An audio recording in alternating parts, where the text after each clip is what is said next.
President Cyril Ramaphosa says it is noteworthy that South Africa was able to have a peaceful transition.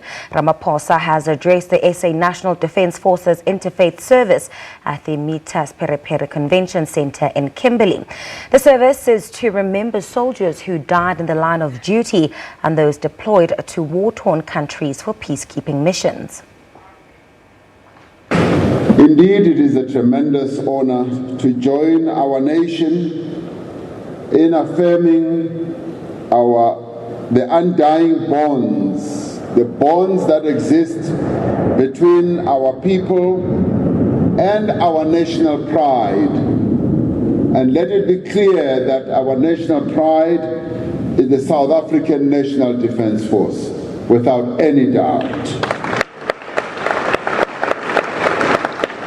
And for me, it is a true privilege to exercise my very first duty as the President of the Republic by coming to this service and being in your presence, and also having participated in taking the salute from you all. So this for me is a real honor.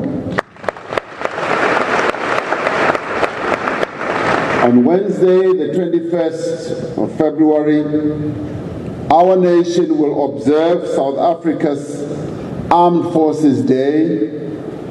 The marking of the 21st February allows our nation never to forget the heroic sacrifices of our soldiers. Soldiers who died that fateful morning when the SS Mendi sank in the English Channel. It has become a day that allows us to remember all men and women who paid the ultimate price in defense of freedom, peace, and justice. It is also a day that reminds us that blood was spilled by countless South Africans and freedom fighters to guarantee us our freedom and the human rights that our people enjoy today. It is a reminder that brave men and women continue to put their lives on the line to secure the hard-won freedoms and defend our Constitution. And you are those brave men and women who continue to put your lives on the line so that we can sleep peacefully at night, knowing that we are well protected as South Africans, and we say thank you to all of you. This year, these celebrations carry what I would call a profound and special meaning for our nation. They occur at a time where our Defence Force has once again confirmed the depth of the roots of our democracy and the flourishing of constitutional order in our country. They occur as our nation celebrates the change of leadership in the governing party without even having any appetite for senseless bloodshed, because our Defence Force is led by wise men and women who abide by the ideal of the supremacy of our Constitution and the rule of law. They are even more significant, these celebrations, because they occur in a year when South Africa commemorates the centenary birthday of our first Commander-in-Chief, President Nelson Rolihlahla Mandela. It is this SANDF, the People's National Defence Force, that our founding father, President Nelson Mandela, envisaged as a non-partisan unifier and a defender of all South Africans.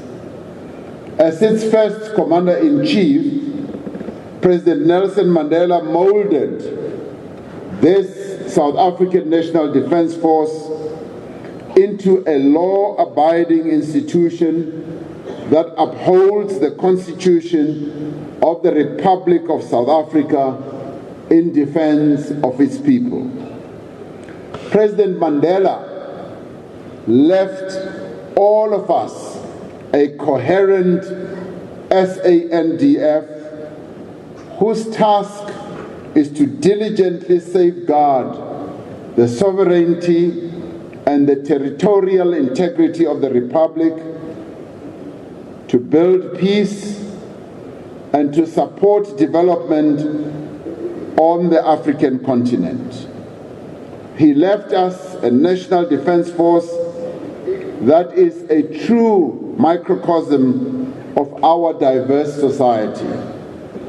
This is a South African National Defence Force that inspires confidence for a better and a much more secure tomorrow. A truly national defence force for all South Africans that guarantees that the tanks and the guns will never again roll into our townships and our suburbs to fight against the very same people it was established to protect. You are that SANDF. Your task is to protect the integrity of our democracy. Your task is to protect our Constitution. Your task is to protect the people of South Africa. And we are very pleased, General Shoke, that this defense force that you lead has remained committed to that task. I was extremely pleased just last week when I met on a one-to-one basis with General Shoke, and he assured me that this SANDF will never get involved in politics. This SANDF is there to protect the people of South Africa, whoever the Commander-in-Chief is of our country.